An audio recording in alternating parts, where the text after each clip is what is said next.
Fluyan mis lágrimas, dijo el policía. Capítulo 27. Phil Westerbork, el jefe de los forenses del Departamento de Policía de Los Ángeles, le dijo al general Felix Bachmann, su superior: podré explicarle mejor cómo es esa droga si lo hago de este modo. No ha oído hablar de ella porque aún no está en uso. Debe haberla robado del laboratorio de actividades especiales de la academia. Hizo un dibujo en un trozo de papel. La trama temporal es algo que constituye una de las funciones del cerebro. Es una estructuralización de percepción y orientación. ¿Y por qué la mató?, preguntó Bachmann. Ya era tarde y le dolía la cabeza. Deseaba que acabase el día de una vez. Deseaba que todo y todos desapareciesen. ¿Una sobredosis?, inquirió. Aún no tenemos un método para determinar qué es lo que puede constituir una sobredosis de KR3. En la actualidad estamos haciendo pruebas con ella, con voluntarios entre los detenidos en el campo de trabajo forzados de San Bernardino. Pero hasta el momento... Westerbork continuó dibujando. En cualquier caso, como le estaba explicando, la trama temporal es una función del cerebro que prosigue en tanto que éste está recibiendo datos del exterior. Bien sabemos que el cerebro no puede funcionar si, además, no le es posible incluir el espacio en esta trama. Aunque lo cierto es que aún no sabemos el porqué de esto. Probablemente tenga todo que ver con el instinto de estabilizar la realidad de un modo tal que puedan ordenarse las secuencias en términos de antes y después, lo cual representaría el tiempo y, lo que aún es más importante, en términos de ocupación de espacio, como sucede con un objeto tridimensional, si lo comparamos con, digamos, un dibujo de ese mismo objeto. Le mostró a Bachmann su dibujo. No representaba nada para él. Se quedó mirándolo con la mente en blanco y se preguntó dónde podría, a aquellas horas de la noche, encontrar algo de Darbon para su dolor de cabeza. ¿Tendría a Alice en casa? No sería extraño, pues se dedicaba a acumular píldoras. Bueno, uno de los aspectos del espacio, continuó Westerbork, es que cualquier unidad dada del mismo excluye a todas las demás unidades dadas. Si una cosa está aquí, no puede estar allí, tal como ocurre en el tiempo, en el que si un acontecimiento sucede antes, no puede también suceder después. ¿No podría esperar todo esto a mañana?, preguntó Bachmann. Me dijo usted antes que le llevaría 24 horas el prepararme un informe sobre la toxina exacta, responsable de la muerte. 24 horas es un plazo satisfactorio para mí. Pero me solicitó que acelerásemos el análisis, dijo Westerbork. Usted quería que se iniciase de inmediato la autopsia. A las 2:10 de esta tarde fui llamado oficialmente al caso. ¿Lo hice?, preguntó Bachmann. Sí, pensó, lo hice, antes de que los mariscales pudieran preparar su versión de lo sucedido. Bueno, pero no me haga dibujos, me duelen los ojos. Limítese a explicarlo.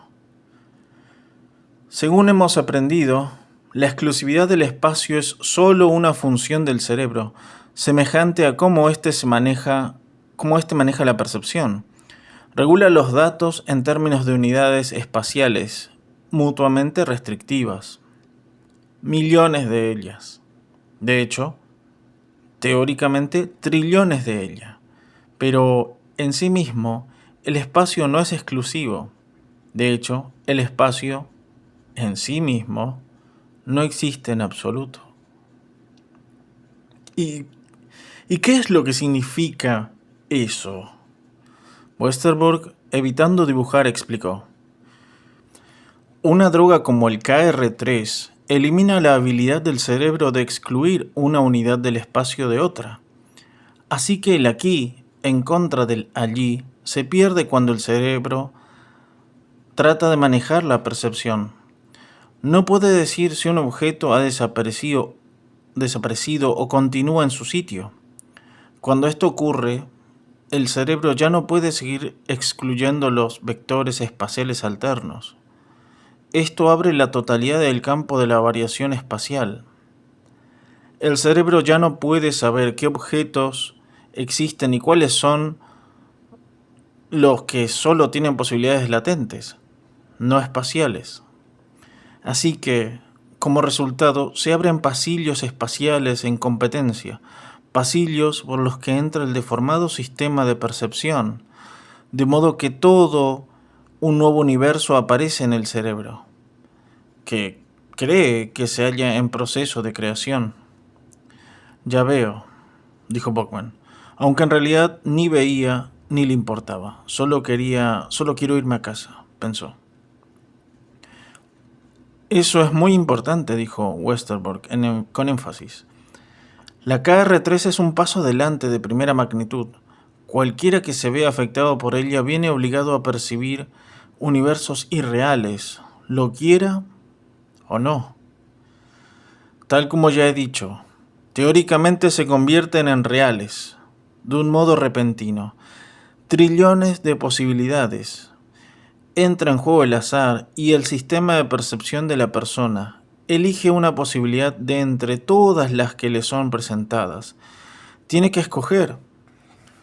Pues si no lo hace, los universos en competencia se superpondrían y el concepto mismo del espacio desaparecería. ¿Me sigue? Sentado a corta distancia en su propio escritorio, Herb Mame intervino. Eso quiere decir que el cerebro se aferra al universo espacial que tiene cerca. Exacto, exclamó Westerbork. ¿Ha leído usted la información secreta del laboratorio sobre el KR3? ¿No es así, señor Mame? La he leído hace poco más de una hora, reconoció Herb Mame, aunque la mayor parte de la misma es demasiado técnica para que pueda comprenderla. En lo que a mí se me fije, en lo que sí me fijé es en que los efectos son transitorios. El cerebro finalmente restablece el contacto con los objetos espaciotemporales auténticos que antes percibía. Correcto, dijo Westerbork, asintiendo con la cabeza. Pero durante el intervalo en que actúa la droga, el sujeto existe o cree existir. No hay diferencia entre esos dos conceptos, interrumpió Herb. Ese es el modo en que actúa la droga. Hace desaparecer esa diferencia. Al menos técnicamente, aceptó Westerbork. Pero el sujeto se ve envuelto en un medio ambiente actualizado y se trata de un medio ambiente que es diferente al anterior que siempre ha experimentado, por lo que se encuentra como si hubiera entrado en un nuevo mundo, un mundo con algunos aspectos cambiados y la profundidad del cambio viene determinada por lo muy grande, por así decirlo, que sea la distancia que hay entre el mundo espaciotemporal que anteriormente percibía y el nuevo en el que ahora se ve obligado a funcionar. Me voy a casa, dijo Bachman. No puedo seguir soportando esto. Se puso en pie. Gracias, Westerbork, dijo tendiendo automáticamente la mano al jefe de forenses. Este se la estrechó. Prepárenme un informe resumido de todo esto, dijo Herb Mame, y lo estudiaré por la mañana. Inició la retirada con su abrigo gris sobre el brazo, como siempre lo llevaba. ¿Comprende ahora lo que le sucedió a Taberner?, le preguntó Herb. Deteniéndose, Bachman contestó. No. Pasó a un universo en el que él no existía y nosotros pasamos con él, porque somos objetos de su sistema de percepción. Y luego, cuando cesó el efecto de la droga, volvió a efectuar de nuevo el paso. Y lo que en realidad lo trajo de vuelta aquí no fue nada que hubiese tomado o no hubiese tomado, sino la muerte de ella. Así que, como es lógico, entonces nos llegó su expediente del archivo central. Buenas noches, dijo Buckman. Salió de su oficina, pasó a través de la gran y silenciosa habitación llena de impolutos escritorios metálicos, todos iguales, todos recogidos al final del día, incluido el de McNulty. Y luego, al fin, salió en el tubo ascensor, subiendo hasta el tejado. El aire nocturno, frío y claro, hizo que le doliese de un modo terrible la cabeza. Cerró los ojos y rechinó los dientes, y entonces pensó, podría pedirle un analgésico a Phil Westerberg. Probablemente habrá más de 50 tipos distintos en la farmacia de la academia, y Westerberg tiene las llaves. Tomando el tubo de ascensor, regresó al piso 14 y volvió a sus oficinas, en donde se hallaban Westerberg y Herb Mame, aún conferenciando. Herb le dijo a Buckman, quiero explicarle una cosa que he dicho, acerca de que somos objetos de un sistema de percepción. No lo somos, afirmó Buckman. Lo somos y no lo somos, dijo Herb. No fue Taberner quien tomó el KR3, fue Alice. Taberner, como el resto de nosotros, se convirtió en un dato del sistema de percepción de su hermana, y se vio arrastrado al otro lado cuando ella pasó a un sistema de coordenadas alterno. Ella se hallaba muy relacionada con Taberner, evidentemente como sujeto de alguno de sus sueños, quizá a través de su relación con esa Heather Hart, y debía tener la idea de llegar a conocerlo algún día en la realidad. Pero si bien logró conseguir esto tomando la droga, él y nosotros permanecimos al mismo tiempo en nuestro universo. Ocupábamos simultáneamente dos pasillos espaciales, uno real y otro irreal.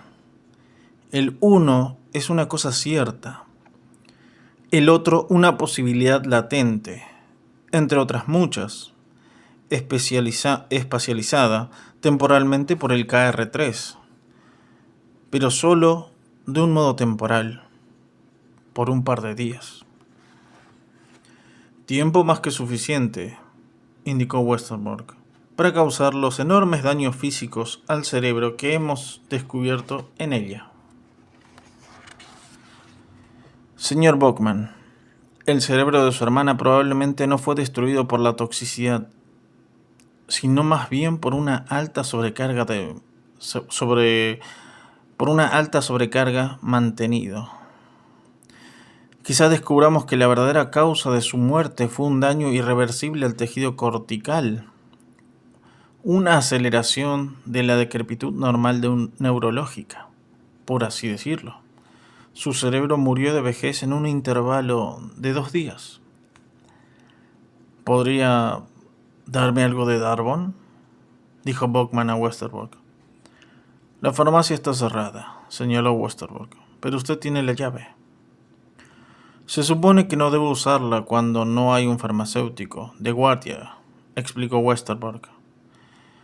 Haga una excepción, dijo secamente Herb, por esta vez. Westerbork salió rebuscando entre sus llaves. Si el farmacéutico estuviera de guardia, dijo Buckman al cabo de un tiempo, no iba a necesitar la llave. Todo este planeta, afirmó Herb, está dirigido por burócratas, contempló Buckman. Está usted demasiado mal para seguir soportando esto. Cuando haya tomado el Darbon, váyase a casa. No estoy enfermo, indicó Buckman. Simplemente no me encuentro bien. Pues no se quede aquí. Yo terminaré el trabajo. Empezó a irse y luego regresó. Soy como un animal, dijo Buckman, como un ratón de laboratorio. El teléfono que había sobre su gran escritorio de madera zumbó. ¿Hay alguna posibilidad de que se trate de uno de los mariscales?, preguntó Buckman. No puedo hablar con ellos esta noche. Tendrían que esperar.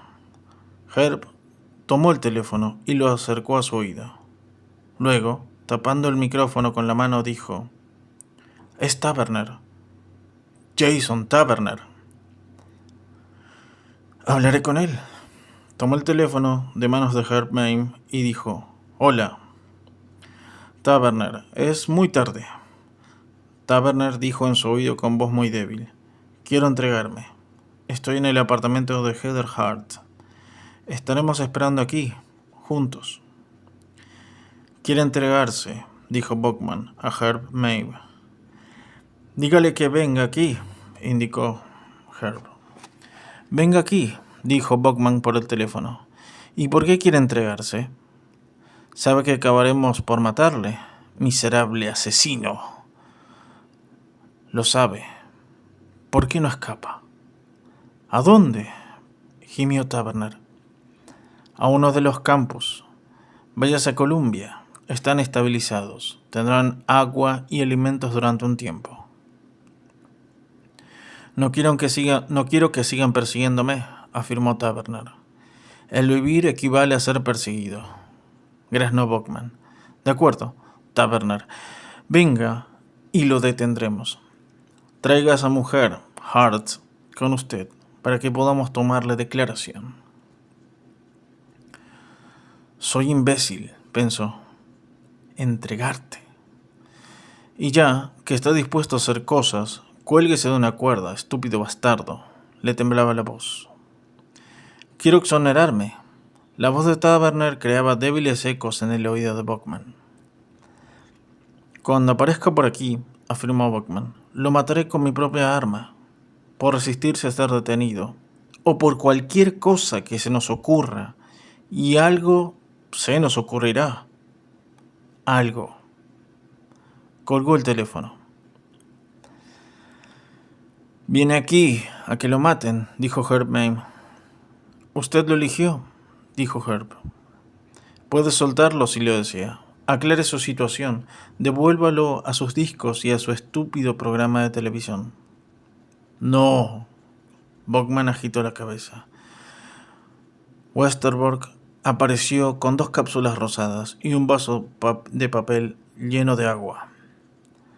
«Es un compuesto a base de Darbon», dijo. «Gracias». Buckman tragó las cápsulas, se bebió el agua, aplastó el vaso de papel y lo dejó caer en el triturador. Los dientes del triturador giraron y luego se detuvieron. Silencio. «Váyase a casa», dijo Herb. «O mejor, váyase a un motel, a un buen motel de primera, para pasar la noche. Mañana duerma hasta tarde. Yo me ocuparé de los mariscales cuando lo llamen.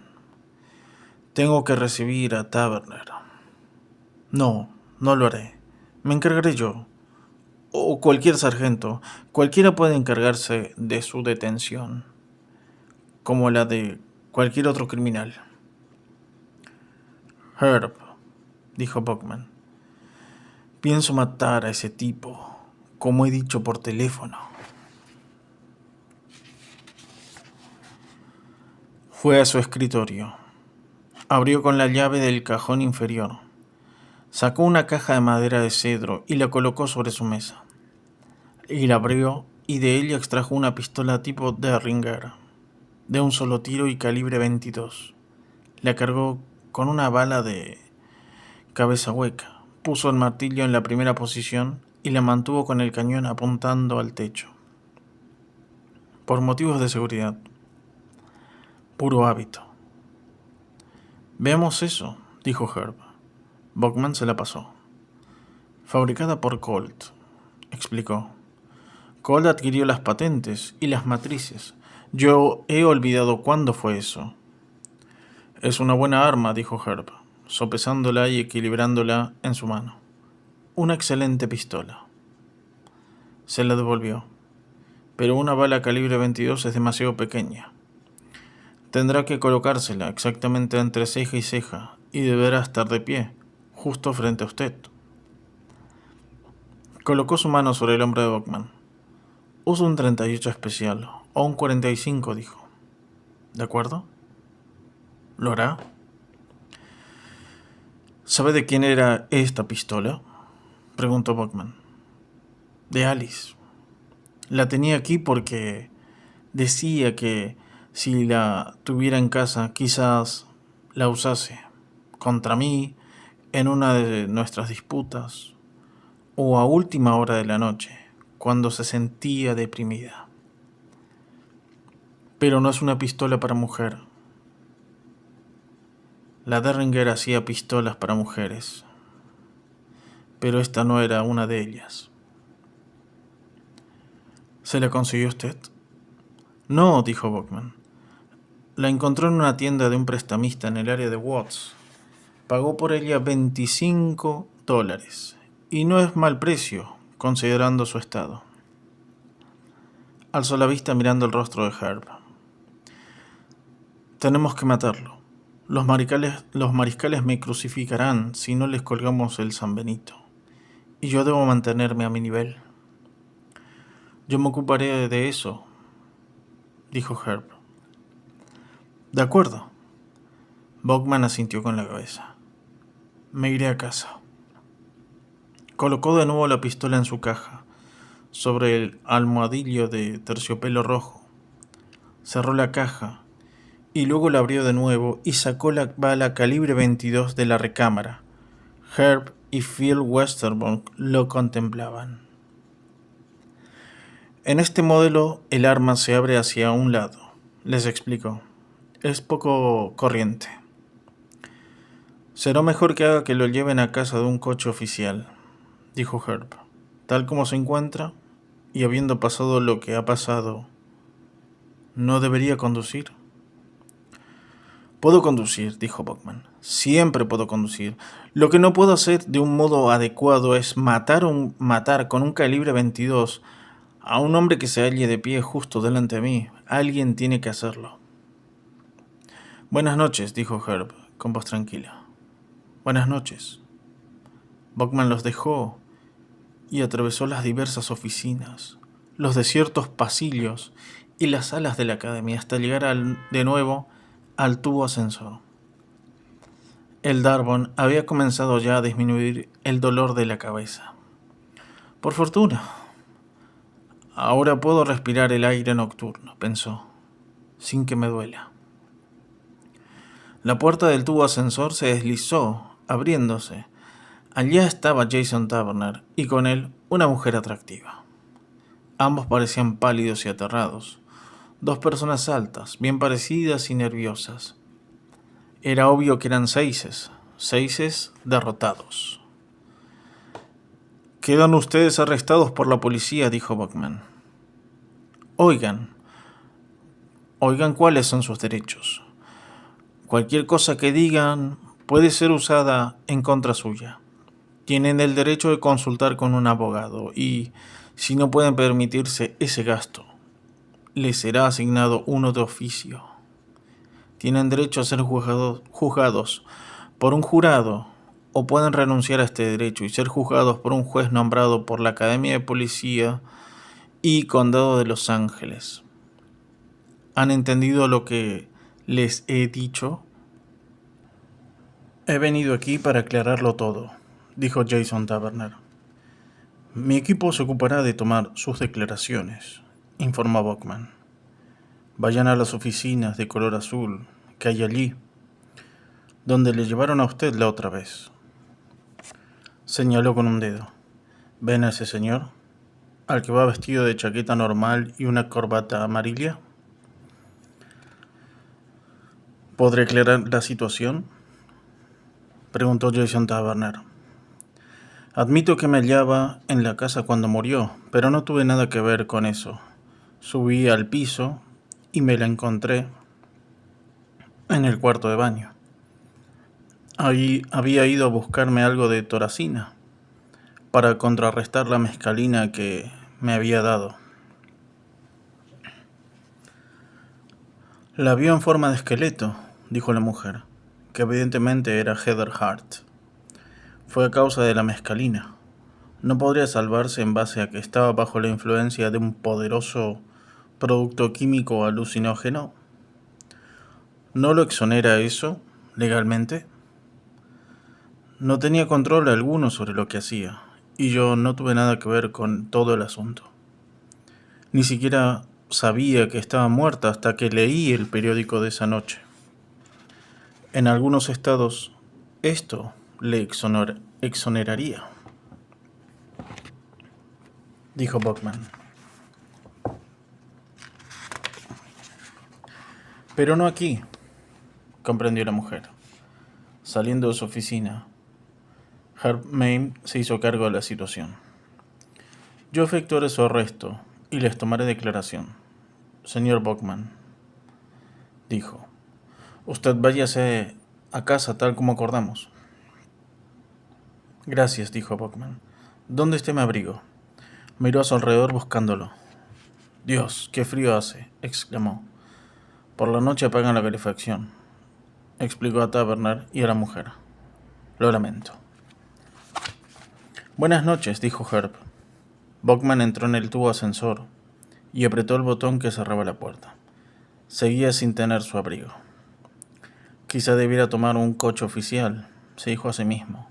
Hacer que alguien sin graduación, por ejemplo un cadete ansioso de quedar bien, le llevase a casa, o, tal como le había sugerido Herb, a uno de los mejores moteles, o a uno de los nuevos hoteles a prueba de todo ruido que había junto al aeropuerto. Pero entonces tendría mi auto aquí, y no lo tendría para regresar mañana al trabajo. El aire frío y la oscuridad del tejado le hicieron parpadear. Ni siquiera el Darbon podía ayudarle. No del todo, aún notó el dolor.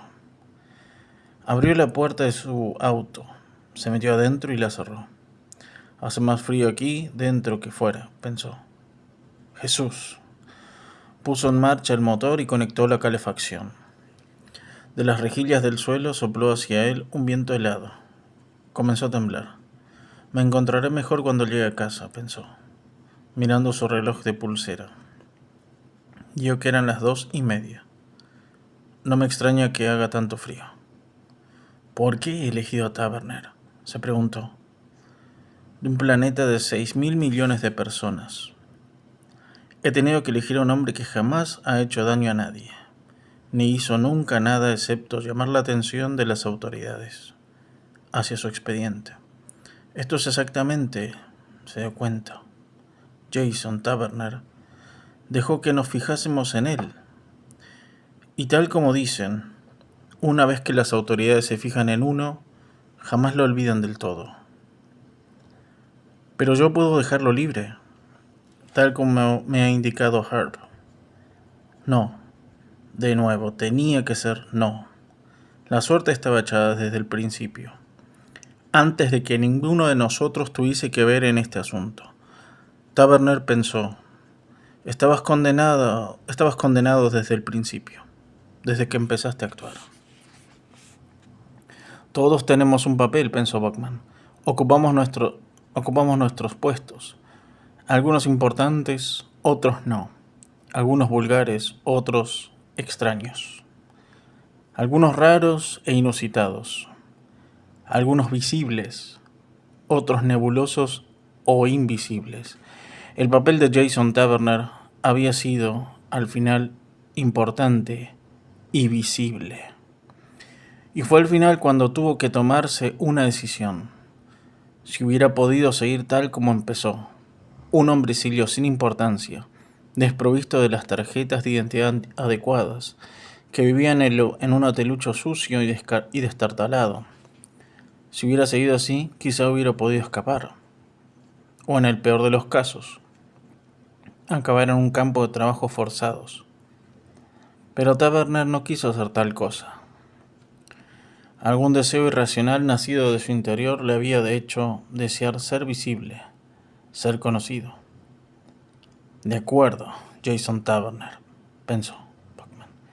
Ya eres conocido de nuevo, como lo fuiste en otro tiempo, pero ahora eres más conocido. Eres conocido de otro modo, de un modo que sirve a unos fines más altos, unos fines de los que no sabes nada, pero que debes aceptar, aún sin comprenderlos. Mientras vayas a tu tumba, aún tendrás la boca abierta para preguntar, ¿qué es lo que he hecho? Y serás enterrado así, con la boca abierta. Y nunca podré explicártelo, pensó Buckman. Solo podré decirte una cosa. No llames jamás la atención de las autoridades. No nos interesas, nunca. No hagas que deseemos saber cosas acerca de ti.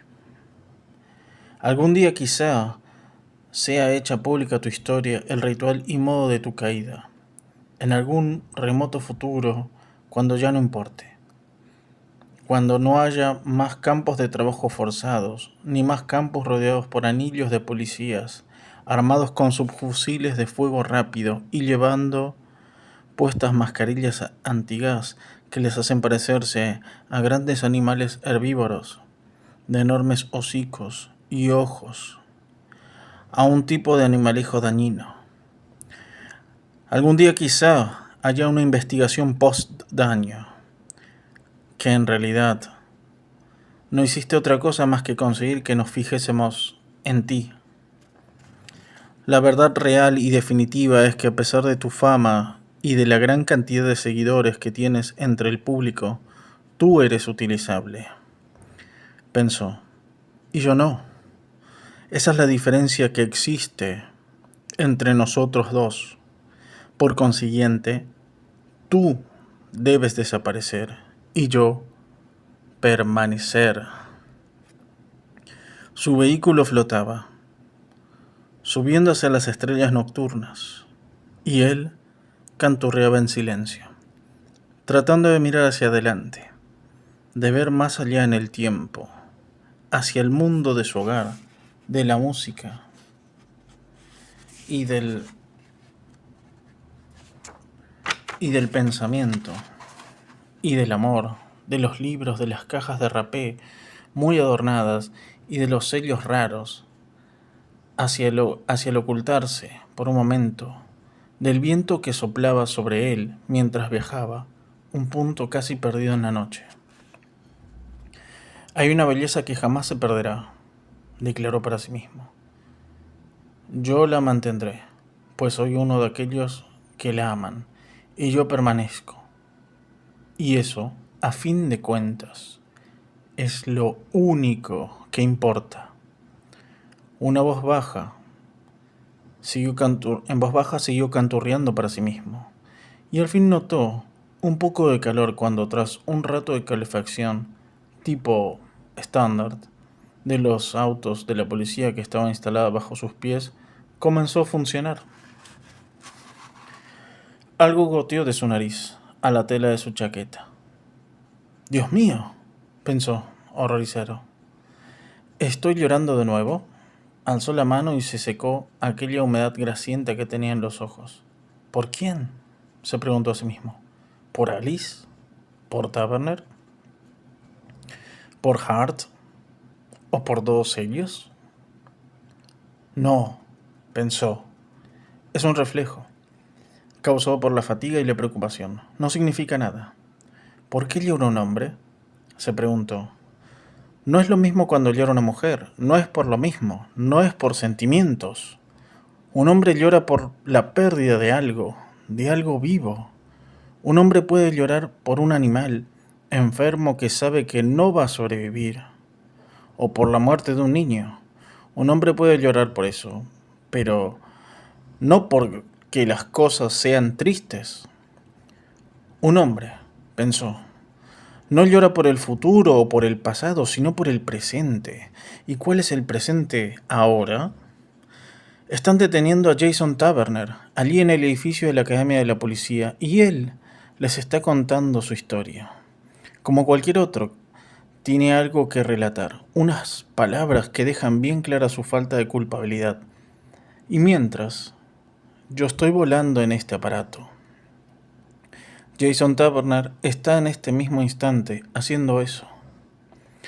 Girando al volante, hizo que su auto iniciase una larga trayectoria para que el aparato volase de regreso por el mismo camino que había venido sin aumentar la velocidad. Pero sin disminuirla, simplemente voló en dirección opuesta, de vuelta a la academia. Y sin embargo, siguió llorando. Sus lágrimas se hicieron por momentos más densas, más rápidas y más profundas. Voy en dirección equivocada, pensó. Herb tiene razón. Tengo que alejarme de allí. Lo único que puedo hacer ahora es presenciar algo que no puedo controlar. Estoy pintando, como si formase parte de un solo fresco. Solo habito en 2 dimensiones. Jason Taverner y yo somos figuras de un viejo dibujo de un niño, perdidos entre el polvo. Apretó el acelerador y tiró hacia atrás del volante de su auto. Este petardeó al producirse falsas explosiones en el motor. El starter aún sigue cerrado, se dijo a sí mismo. Debería haberlo calentado durante un rato antes de salir. Sigue frío. De nuevo, cambio de dirección. Sintiendo dolores musculares y muy fatigado, dejó caer al fin la tarjeta con la ruta hacia su casa en el aparato de control del sistema de guía del auto volador, conectando el piloto automático. Debía descansar. Tendiendo el brazo, activó el circuito de sueño que había sobre su cabeza. El mecanismo zumbó y él cerró los ojos. El sueño artificialmente inducido llegó de inmediato, como siempre. Se sintió cayendo en una espiral hacia él mismo y se alegró. Pero entonces, casi de inmediato y más allá de lo controlable por el circuito de sueño, llegó un sueño. Estaba claro que no deseaba soñar, pero no podía evitarlo. El campo seco y marrón en verano, allá donde había vivido de niño. Montaba en un caballo y se le acercaba por la izquierda lentamente un escuadrón de caballos. Sobre los mismos cabalgaban hombres con túnicas brillantes, cada una de distinto color. Y todos ellos llevaban unos capuchones en punta que centelleaban a la luz del sol. Los lentos y solemnes caballeros pasaron junto a él, y mientras pasaban pudo ver el rostro de uno de ellos. Un rostro de mármol viejo. Un terrible anciano con fluyentes cascadas de barba blanca.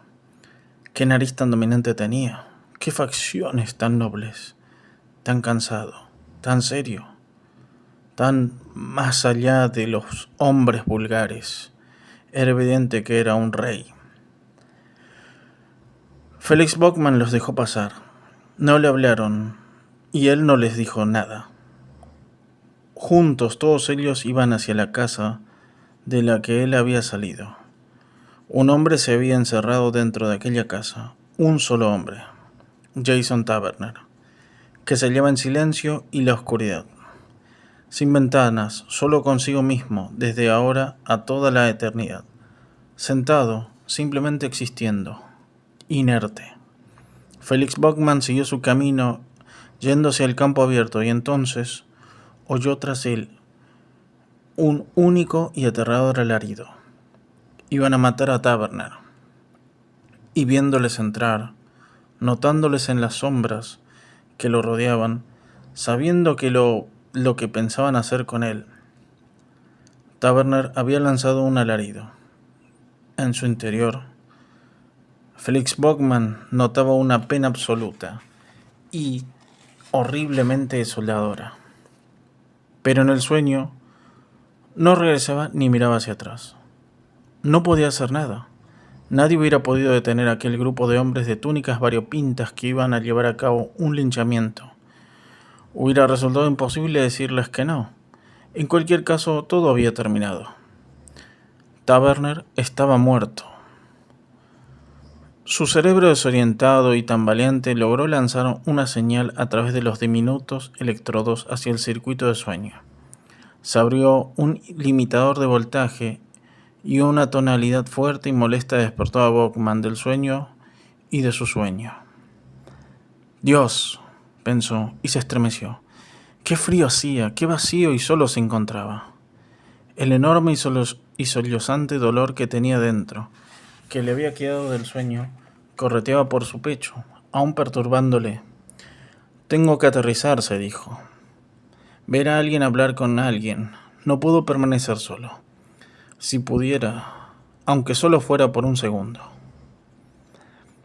Desconectado el piloto automático, condujo el auto hacia un cuadrado de luz fluorescente que había debajo de una estación de servicio, abierta durante toda la noche. Un momento más tarde aterrizó dando unos botes frente a los surtidores de la estación, rodando hasta detenerse junto a otro auto, aparcado y vacío. No había nadie en él. La iluminación mostraba la figura de un hombre negro, de mediana edad, con abrigo, luciendo una corbata de colorines de rostro distinguido, cada una de cuyas facciones quedaban muy bien delineadas por la brillante luz. El negro paseaba a través del cemento, manchado de aceite, con los brazos cruzados y una expresión ausente en su rostro. Era evidente que esperaba a que el mecanismo robot acabase de llenar el depósito de su vehículo. El negro no estaba ni impaciente ni resignado. Simplemente existía, remoto a su aislamiento y esplendor, fuerte en su cuerpo, muy alto, sin ver nada, nada, porque no había nada que le importase ver. Estacionando su auto, Felix Bachman desconectó el motor, activó la cerradura de la puerta y salió embarado al frío de la noche. Caminó hacia el negro. Este no le miró, mantuvo su distancia. Se movía de aquí para allá, tranquilo y distante. No habló. Este no le miró, mantuvo su distancia. Se movía de aquí para allá, tranquilo y distante. No habló. Felix Bachman buscó en el bolsillo de su chaqueta, con dedos estremecidos por el frío.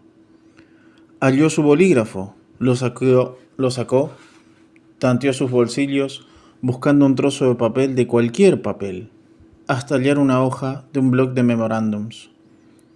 Sacándola, la colocó sobre el capó de su auto, del capó del auto del negro. A la blanca y deslumbrante luz de la estación de servicio, Bachman dibujó sobre el papel un corazón traspasado por una flecha. Temblando de frío, se volvió hacia el negro, que paseaba, y le tendió el trozo de papel con el dibujo. Con sus ojos encendiéndose por un instante, sorprendido, el negro gruñó. Aceptó el trozo de papel, lo alzó hacia la luz y lo examinó. Bachman esperó. El negro dio la vuelta al papel, no vio nada en la parte de atrás, y de nuevo escrutó el corazón con la flecha atravesándolo. Frunció el ceño, se alzó de hombros y luego le devolvió el papel a Bachman y reemprendió su paseo con los brazos de nuevo cruzados, dando su ancha espalda al general de la policía. El trozo de papel cayó al suelo.